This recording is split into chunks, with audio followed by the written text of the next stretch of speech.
Sir. ఈరోజు సంధ్యా theatre దగ్గర అల్లు అర్జున్ వెళ్ళినప్పుడు తొక్కిసలాట జరిగింది కదా, పుష్ప 2 సినిమా రిలీజ్ అప్పుడు. దానికి సంబంధించి ఈరోజు అల్లు అర్జున్ ఫేవర్గా అందామా, కోర్టు వచ్చేసి మొత్తం లీగల్గా అన్ని చెక్ చేస్తుందందామా, చికటపల్లి పోలీసులు వచ్చేసి వాళ్ళు ఎన్ని కష్టపడి ఎన్ని కోర్టుకి సబ్మిట్ చేసిన కోర్టు వంకల పెడుతుందన్నామా, లేక వీళ్ళే కావాలనుకుని డాక్యుమెంట్స్ మిస్ చేస్తున్నాడు అందామా. నేను పోలీసులకు తప్పాటను, వాళ్ళు కేసు చాలా ఛాలెంజింగ్గా తీసుకున్నారు.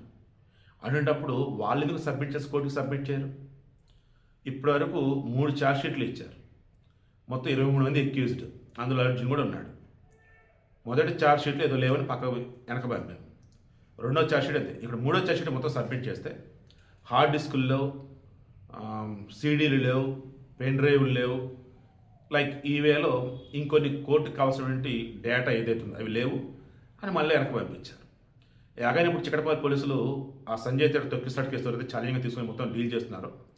వాళ్ళు మరలా కావాల్సిన మొత్తం రెడీ చేసి మళ్ళీ కోర్టుకి ఇచ్చారని తెలుస్తుంది. ఐఎమ్ షూర్ అండి అల్లు అర్జున్కి శిక్ష అయితే పడదు. ఐఎమ్ షూర్ అండి అల్లు అర్జున్ విషయంలో మహా అయితే అపాలజీ చెప్పని అంటారు. ఐఎమ్ షూర్ మహా అయితే ఏదన్నా పెనాల్టీ వేయచ్చు, జరిమానా లాగా.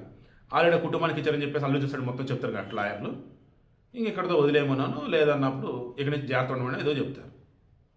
సో ఆల్మోస్ట్ కేసు అయితే డైల్యూట్ అయినట్టు అనిపిస్తుంది. జడ్జిలు దయతేల్చారా, లేదన్నప్పుడు డిలే ఇవ్వటం వల్ల ఇదానా, లేదు ఫైనాన్షియల్ ఆల్రెడీ సపోర్ట్ ఇచ్చని చెప్పేసి మానవత్వంతో చూస్తుందా కోర్టు, ఇవన్నీ తెలియదు. కానీ ఛార్జ్షీట్లు వేసినా కానీ ఏదోటి మిస్ అవుతుండటం, కోర్టులు ఈ కేసుకు సంబంధించేసి ఇంకా కావాలని అడగటం, ఇవన్నీ చూస్తున్నప్పుడు నాకైతే ఎక్కడ తేడా కొడుతుందంటే అల్లుడి సుడి బాగుంది, రేవతి ఆత్మ అన్నది క్షోభిస్తుంది, అండ్ ఆ పిల్లోడి పేరు కూడా మర్చిపోయినా, చిన్న పిల్లడి పాపం ఇంకా కోల్పోయేది ఆ పిల్లోడు. అయితే వ్యవస్థ తప్పులు అన్నప్పుడు ఒకది కాదు అందరిది అన్నప్పుడు ఇది సాగదీయటమా డైల్యూట్ అవటమా ఏదోటి అయిపోయింది.